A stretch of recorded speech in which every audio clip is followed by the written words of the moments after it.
They left us at the noodle shop. What do we do? Well, We do have some very hungry ninjas on the way. Don't worry, I've got this. It may not be Ichiraku ramen, but it is tasty.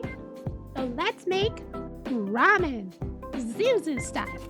First, we'll chop up our shallots and garlic and peel our ginger to add that real aromatic taste.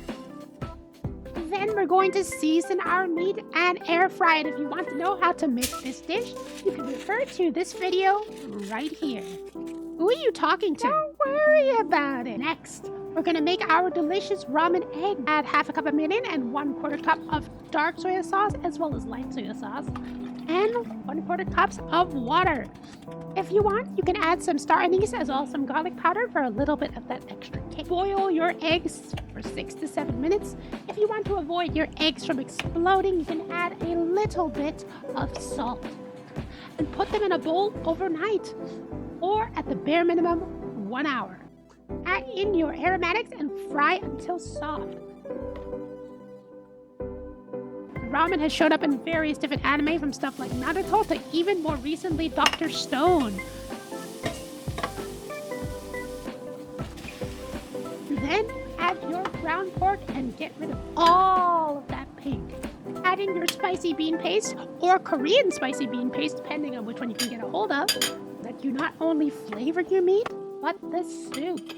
You can also add in a single teaspoon of crushed up white sesame seeds or alternatively sesame paste. You gotta work quickly now. You gotta make sure that miso and all of those ingredients are mixed into your meat before adding your 4 cups of soup.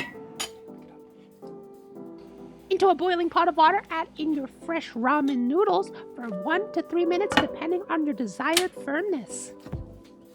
Put into a bowl and add your topping. When ramen was first introduced, it was actually inspired by the Chinese-style wheat noodles known as laimin, but has since evolved into its very own dish with stuff like the very famous tonkotsu, as well as stuff like sukemen.